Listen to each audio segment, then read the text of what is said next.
Farm is also home of Denny Chapman's Wild West Entertainment and Specialty Training.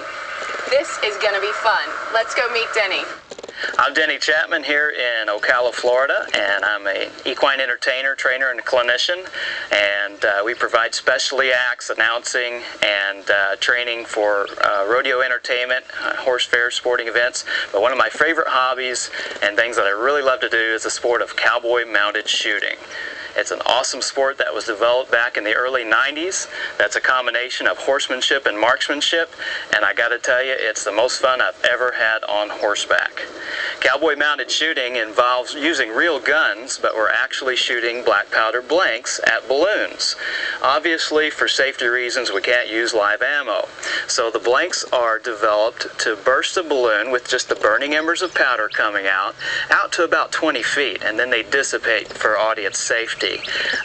We carry 2 guns. We shoot 5 balloons with one gun and the other 5 balloons with the other gun. So it involves some fancy gun handling. In other words, you have to pull one gun, shoot 5 balloons on the run, riding your horse, then holster, pull the other gun out, shoot the last 5 balloons, usually in a straight line as fast as you can go on the run down. But the neat thing about cowboy mounted shooting is you don't have to go all out and compete against everybody out there, because there are levels of competition. If you're a beginner, you're competing against another number 1 competitor, and it goes all the way up to a number 6. And we were lucky enough this weekend to win a championship in mounted shooting. We're very proud of that, and Spanky here helped me win the SAS Mounted Shooting Eastern National Championships just this weekend. So I've got a great horse, which leads us to another thing. What kind of horse do you need?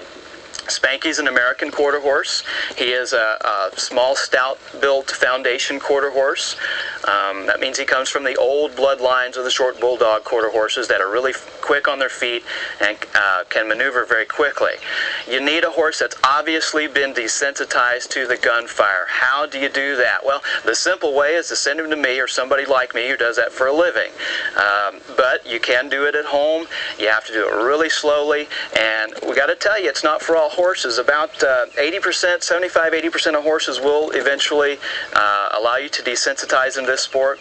20-25% say, no, I'd rather have a different job description. And as a responsible horse owner, you need to realize when it's time to hang it up and try another horse. I do use earplugs here. We'll show you Spanky's earplugs. They are neoprene earplugs. Horses can hear about 6-7 times better than we can.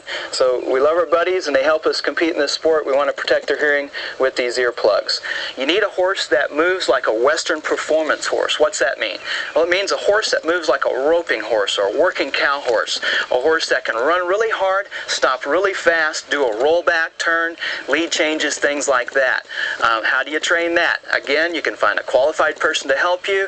There are a lot of great training videos. You can check us out on the web at dennychapman.com. We'd be glad to help you do that. That's part of what we do for a living as well.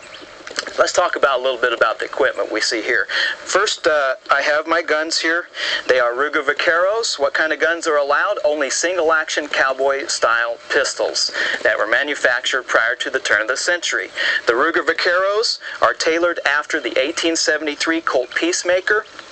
They're a little heavier, they're very robust guns, and Ruger's actually come out with a brand new gun ready to go for the sport of cowboy mounted shooting called the Ruger Montado.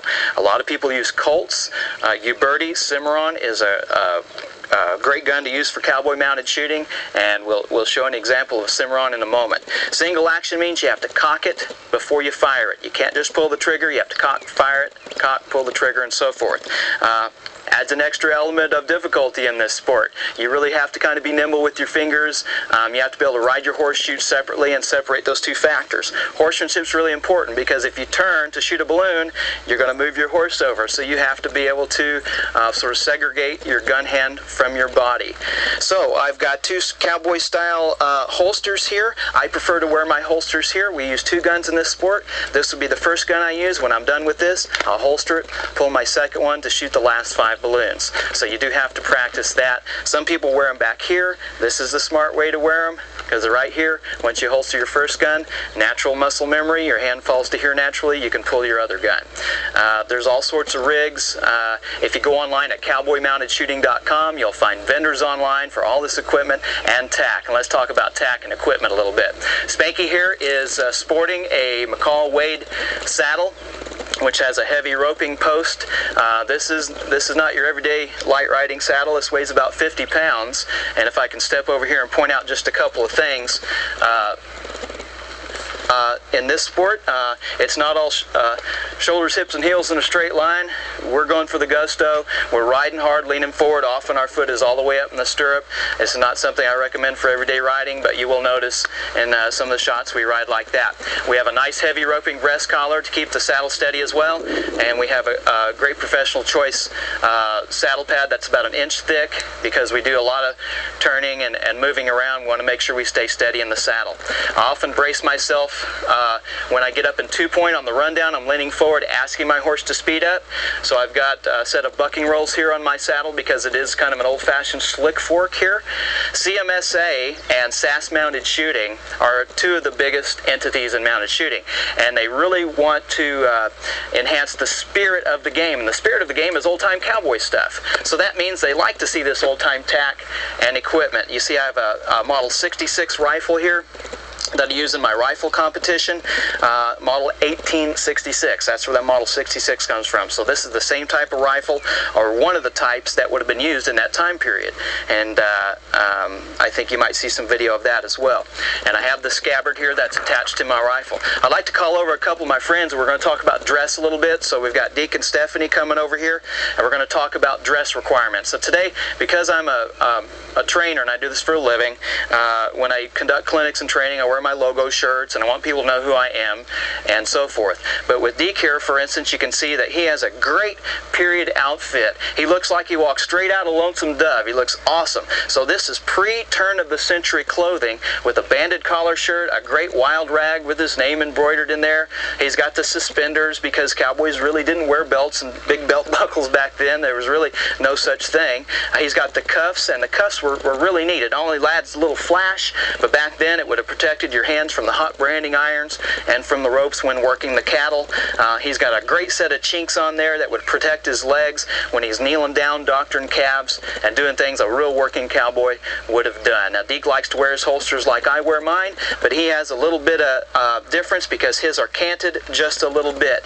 Now, Deke is a professional gun handler. He's a professional gun spinner, and matter of fact, would you demonstrate just a couple things, and I'll keep talking a little bit if you'll pull that Cimarron out. We talked about Cimarrons here a minute ago. This is an example of one of the pistols that is legal for cowboy mounted shooting. Let's see the handle on that Cimarron there, Deke. You see that handle's a little bit different from the Ruger. That's called a bird's head handle. See how it kind of looks like a bird? And this is a standard grip. So there are a lot of different options for these pistols that you can use.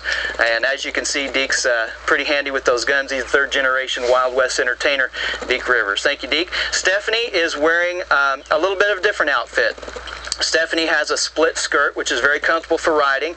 It still kind of exhibits the spirit of the game, because we want the ladies involved in this sport. Ladies are allowed to wear pants, but the split skirt just adds a little femininity to it. And she's got a great retro cowboy shirt. She looks like Dale Evans today, with this beautiful shirt and the wild rag and a nice clean brushed hat and so forth. So the dress requirements, yes, you can wear modern Wranglers, as long as you cover them with chinks or chaps, but they don't want, in other words, I couldn't compete in this shirt. I'd have to change my shirts, maybe wear a retro shirt or an old-fashioned shirt like Deke's, but other than my shirt, I'm legal for competition. But it's a lot more fun to dress up and really enjoy the spirit of the game. So if you want to learn more about cowboy mounted shooting, there are several websites. Obviously, I want you to contact me. I'd love to tell you about it if you're in this Central Florida area, DennyChapman.com. We can help you get started in this sport. You can contact cowboymountedshooting.com. In this area, there are several local shooting clubs to get involved. There's a SAS Mounted Club. You can contact them at gallopingguns.com, or you can contact the local CMSA club at floridamountedshooting.com. When we come back, some very exciting shooting and riding.